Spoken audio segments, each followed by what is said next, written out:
Hi guys, welcome back to my YouTube channel. It's been a long time. Today's YouTube video is all about my marriage. I have been married since May 31, 2021. So before I start, let me tell you a little bit about myself. I am a certified life coach. I help women mostly with habits, mindset, productivity, relationships. And if you would like to work with me one-on-one, I do offer free 1-hour consultation where we can sit down and discuss what are your needs, what are your problems, and by the end of the consultation you can decide whether you want to work with me or not. If you're thinking of having a free consultation, go ahead and click the Calendly link below to book a meeting. So the number one thing that I've learned from being married is not to blame your partner when something wrong happens. When something happens with someone or something, we tend to not be able to regulate our emotions and we end up being frustrated on our partner. So you're unhappy because of something else, but you direct your feelings towards your partner. Just because they were involved indirectly doesn't mean that they are to be blamed. And it's mostly me that I end up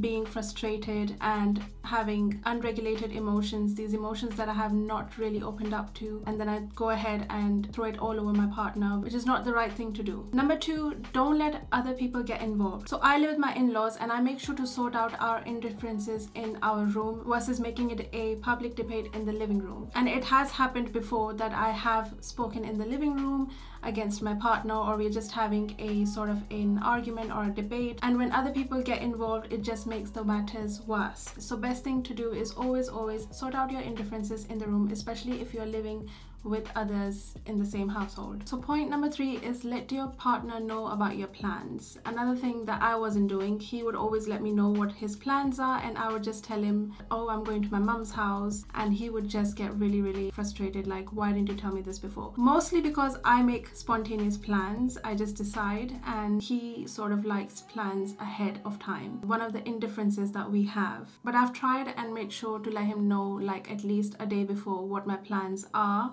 especially if it's a weekend, because weekends are the times that we mostly spend time together. If I have separate plans or he has separate plans, we do let our partners know as soon as we make those plans. Then that way your partner can also decide what to do if you're not available, so they can make their own plans. Point number 4 is get your own car. I'm sick of being driven everywhere. I still don't have a car. I'm quite new to London. It's not new anymore. I've come here 2018 December time, and ever since I have been mostly living in London, and now I am a permanent resident here. I still don't have a car. It's probably because I have my own fear of driving, because I haven't driven for so long. I used to drive back in Dubai, but now that I moved here, he drives me everywhere, and I just think it's time. Probably next year I'm thinking to get my own car. Point number 5 is not everything can be 50-50. Some days you will give your 70, he will give a 30. Some days he will give a 70 and you'll be giving a 30. You can't just think everything needs to be equal. Even housework cannot be 50-50. Sometimes he will do more of the chores, sometimes you will do more of the chores. So yeah, me and my partner, we both realize this point really well. We've had many conversations about not being able to do everything 50-50. Point number 6 is talking about your finances is very important. So your financial plans, your financial budgets, what are your goals in terms of investments, all of these things are really important. Both the partners should be financially aligned. So it can't be that one person loves to spend and the other person is just saving. That's just not right in terms of being together. If this partner is draining your finances, that's just not something that's going to elevate you and grow you in your life. So it's really important to make sure that you both are on the same page in terms of finances. Point number 7 is space is important even if you don't feel like it. So your partner has full right to have their own space, and you have the right to have your own space, so long as you are letting each other know in advance that, look, this is my time. I'm gonna spend the next 3 hours by myself in my office. I'm gonna work, do my side hustle. You can do whatever you want. So I'm here currently doing my YouTube video, having my own space, whilst my partner is free to do what he wants. So point number 8 is that compromise is important. And by that I mean who needs what the most at that time. So let's say you both have different plans for today, but your plan requires 80% of attention and your partner's plan requires 50% of the attention. So that time your partner should realize and be able to agree and compromise. So that means he gives in to you. The other times you need to give it to him. So point number 9 is having some designated time alone with your partner, especially if you're living with other people in the household. So me and my husband, we make sure that we have at least an hour, 2 hours or even 3 hours sometimes by ourselves. So we are in a room watching TV, or we're just spending some time together. It's really important to have that, especially if you're living with your in-laws. Not that you should not spend any time with your in-laws, you should spend some time with them as well. That just helps build and strengthen your relationships with your in-laws, but at the same time prioritize your relationship and give what your relationship needs, which is some nice quality time. Point number 10 is divide tasks. Again, I don't mean 50-50,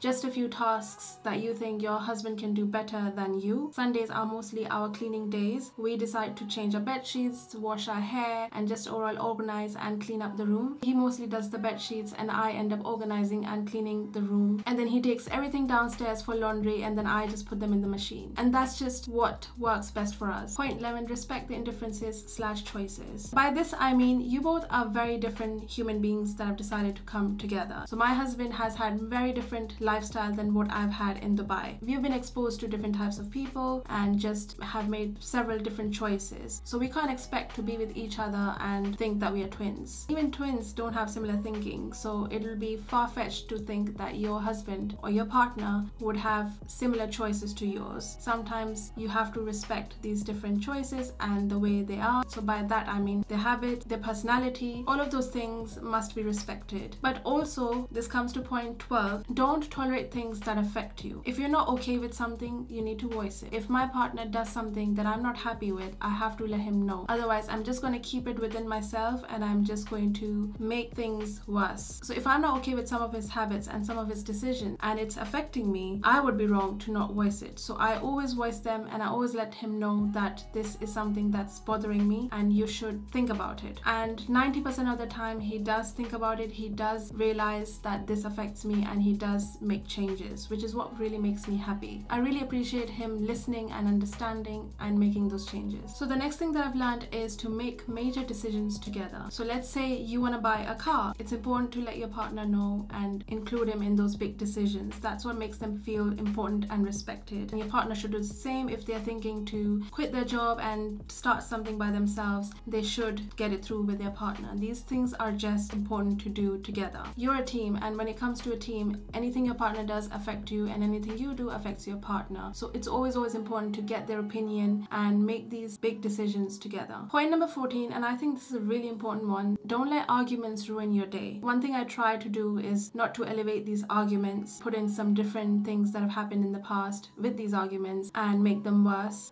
which has happened before, and it just doesn't help. I would always say walk out, take some space, talk it out later, but don't let it ruin your entire day. So don't stretch it. Don't give your partner silent treatment. That is really toxic. There's a difference between giving your partner silent treatment and asking for space. Silent treatment, you know that you being silent would hurt your partner, versus taking space is where you actually want to take space, understand the problem, understand your feelings and your emotions and your thoughts, and then you go ahead and clear with your partner. Most probably you need an hour, get your space and understand the problem. If you're giving your partner days and days of silent treatment, then there's something going on within you that you need to check out. So point number 15 is that change takes time. The minute you're married, you will start noticing changes in your husband and you will start seeing changes in yourself. Your personalities would rub off of each other. Many married couples say that as you grow together, as you live together, your partner would start to take off more of your personality and you would start taking their personality. So that was something quite interesting that I've noticed. I've had more of a feistier personality than my partner. My partner is more calm and quiet, but with him I've become more calmer and he has started to raise his voice. And by raising his voice, I don't mean shouting, I mean he's actually standing his ground, which I really like about him. And the last one is that it can get hard sometimes. So marriage is not easy. Some days are really hard, some days you hate your partner,